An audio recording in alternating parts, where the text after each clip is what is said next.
प्रबंधन का कोई पहल नहीं, यहाँ के जो स्थानीय जनप्रतिनिधि है उनका कोई पहल नहीं है, तो स्वाभाविक एक नकारात्मक प्रतिक्रिया देखने को मिलेगी। तो वही नकारात्मक प्रतिक्रिया है, और जब नकारात्मक प्रतिक्रिया होती है तो उसमें इतनी सूझबूझ नहीं होती है कि सवाल बाघमारा के प्रतिनिधि से करें, सवाल बाघमारा में जो प्रस्थापित उस प्रशासन से करें, सवाल बाघमारा में जो बिस्चल की इकाई उससे करें, या रांची वाले से करें। उस समय अगर रांची का भी कोई मिलने आएगा जिसको इनकी नाराजगी बाघमारा में के व्यक्ति जैसी है, वही नाराजगी रांची के व्यक्ति। उपायुक्त महोदय से क्या बात हुई? क्या उनकी तरफ से जो जैसे पीएफ का बात कहा जाता है प्रोजेक्ट इन्फेक्टेड एरिया को लेकर, तो क्या उनकी तरफ से एक समाहित बात रखा?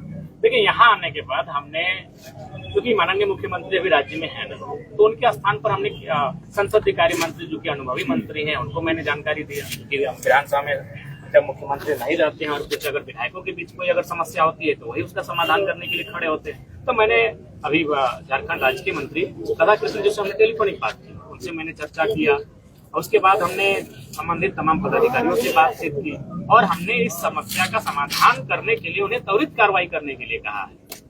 तो हम एक जनप्रतिनिधि होने के नाते हमारा जो कर्तव्य बनता है उस कर्तव्य पर हम लोग डटे हैं, उस कर्तव्य को हम लोग कर रहे हैं। लेकिन हम इस बात को भी मानते हैं कि किसी की भी एक प्रक्रिया होती है, और जाहिर सी बात है जब प्रक्रिया में देरी होती है तो लोगों की नाराजगी दिखती है, और उस नाराजगी को भी हम लोग स्वीकार करते हैं। हम जनप्रतिनिधि हैं, हमें उतना सहना होगा, उतना हमें समझना होगा कि लोगों का आक्रोश गलत नहीं। हाँ, ये है वो आक्रोश जो एक विशेष एरिया के लिए होना चाहिए, तो वो इस समय अगर कोई भी आएगा वो आक्रोश तो मीडिया के साथ भी दिख रहा है, तो क्या मीडिया दोषी हो गई? या फिर कोई अगर सामान्य व्यक्ति भी आ रहा है तो आक्रोश उनके साथ दिख रहा है, कोई नया व्यक्ति उनके गाँव में आ रहा है तो व्यक्ति दोषी नहीं है, दोषी जो जिम्मेवार व्यक्ति। अच्छा, व्यक्तिगत स्थिति पर अगर इसका मूल्यांकन किया जाए तो वास्तविक जिम्मेवार वो 3 मौत का कौन? मैंने सुबह से ये बात चलाया, हमें लगता है कि मैंने जानने की कोशिश की, बात है ये खनन के कारण हुआ, खनन से प्रभावित है। खनन को वैध या अवैध दोनों तरीके से देखा जाए, क्योंकि बीसीसीएल के प्लानिंग ऑफिसर से पूछे तो वो मेरी कोई जिम्मेवारी नहीं। अगर वैध भी है तो प्रशासन बीसीसीएल प्रबंधन जिम्मेवार है, और अवैध भी है तो प्रबंधन तो और भी जिम्मेवार है। अगर वैध है तो जब आप वैध हैं तो जाहिर सी बात है कि खनन का एक है कि भाई आप 500 फीट 200 फीट 250 फीट तक आपका खनन क्षेत्र होना चाहिए। ये तो घर के ठीक बगल में हो रहा है। अगर आप लीगल भी खनन कर रहे हैं और आप देख रहे हैं कि ठीक बगल में इंसान रहते हैं, जीते हैं, खाते हैं, तो आप गलत हैं। उनसे आपने बात क्यों नहीं किया? उनको आपने शिफ्टिंग क्यों नहीं किया? आपने जो पॉलिसियां हैं हमारे राज्य की उस पॉलिसियों का अनुपालन क्यों नहीं किया? अगर लीगल भी हो रहा है खनन तो भी यहाँ गलत हुआ, और इलीगल है तो गलत है। अच्छा, स्टेट एडमिनिस्ट्रेटिव वे में अगर इसको जाकर देखते हैं तो क्या जिला प्रशासन इसके लिए थोड़ा बहुत नैतिकता के आधार पर जिम्मेवारी लेगा, या पूरा बीसीसीएल के माथे पर? नैतिकता होनी चाहिए, बिल्कुल नैतिकता होनी चाहिए। जिला प्रशासन का निर्माण ही इसीलिए हुआ है कि भाई वो मध्यस्थता करे, वो निगरानी करे, वो मॉनिटरिंग करे, वो निर्देशित करे, वो कार्य करे, वो कार्यपालिका है, वो कार्य करे। तो वो नैतिकता की जिम्मेवारी उनको लेनी होगी, वो केवल प्रबंधन पर सारा ठिकरा फोड़ दे, ये नहीं चलेगा। अच्छा, हर माह ये जो घटना कहीं ना कहीं आप जाते होंगे, उस स्थिति में जो सबसे बड़ा मूल्यांकन हर भी मुद्दा भाई आए तो ये हर मुद्दा एक सदन का वास्तविक प्रश्न बन के रह जाता है, चाहे वो तारंकित में आ जाए चाहे आतांकित। तो क्या इसको भी हम एक प्रश्न मान ले, या बाकी निवारण का एक बेहतर कंसोलिडेट वे तैयार किया? आप जो जब तक गंभीर नहीं होंगे, जब तक जो सत्ता में बैठे लोग हैं, चाहे वो राज्य की सरकार हो या जिला प्रशासन के बड़े पदाधिकारी हो या बीसीसीएल के बड़े पदाधिकारी हो, जब तक उनको ये नहीं लगेगा कि भाई ये भारत लोकतांत्रिक देश है, यहाँ जितना मूल्य अंबानी जी और अडानी जी के जीवन का है उतना मूल्य अनिलवार सुशीलों के जीवन का है, ये अंतर हो जाता है। उनके सोचने के तरीके में अंतर हो जाता है। अगर आप यकीन मानिए, अगर इसी प्रकार की कोई घटना किसी वीआईपी कॉलोनी में होती, किसी ऑफिसर कॉलोनी के आसपास होती, या जहाँ विधायकगण रहते हैं, आप तो अभी रांची में देखिएगा वहाँ मच्छर आते हैं तो 1 घंटे गाड़ी खाली मच्छर भगाने के लिए जाता है, क्योंकि विधायक रहते हैं।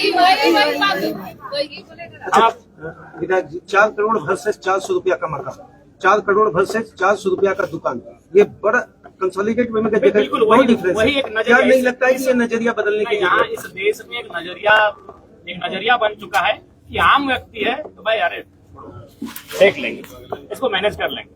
एक आम व्यक्ति को अगर मर भी जाता है तो उसकी प्रशासन की इतनी संवेदना नहीं होती है कि उस जगह पहुंचा है। जैसे आपने किशनगढ़ को देखा, मंत्री वहां पहुंचे, कई विधायक पहुंचे, लेकिन उस जिला के डीसी और एसपी घटनास्थल तक नहीं जा पाए।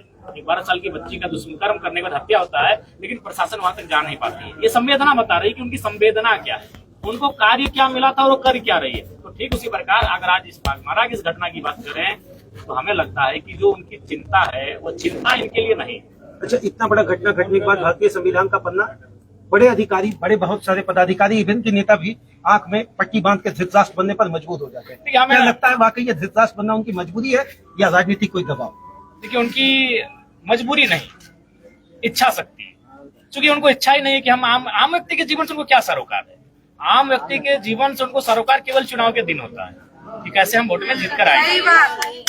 आम व्यक्ति के जीवन से अगर उनको सरोकार होता तो आप जानते हैं कि ये धनबाद के क्षेत्र में विगत कुछ वर्षों में पुराने इतिहास को छोड़ दें, चासनाला को छोड़ दें, ढोरी को छोड़ दें, नगदा को छोड़ दें, तो हमें लगता है विगत 1-2 वर्षों में कई घटनाएं घटी जहां एक साथ 3 लोग, 4 लोग, 5 लोग, 10 लोग जमीन के नीचे समा गए और उसके बाद भी घटनाएं घट ही रही है।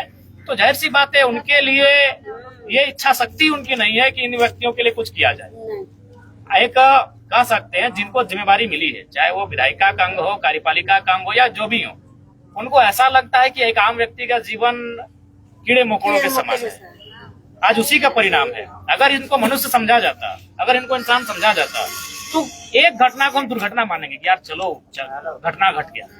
कंटिन्यू अगर घटना उसी प्रकार की घट रही है, इसका मतलब है कि कुछ लोगों ने जिनको सिस्टम में बैठाया गया है उनकी संवेदनाएं खत्म हो चुकी है। उनमें और इनमें एक बहुत बड़ा नजरिया का फर्क हो चुका है और उसी का प्रमाण है कि आज लोग लगातार जमींदोज हो रहे हैं और हमारी संवेदना नहीं कि वहां पर जाकर उनकी सुनी जाए और उस समस्या का समाधान किया जाए। सर, कुछ दिन पहले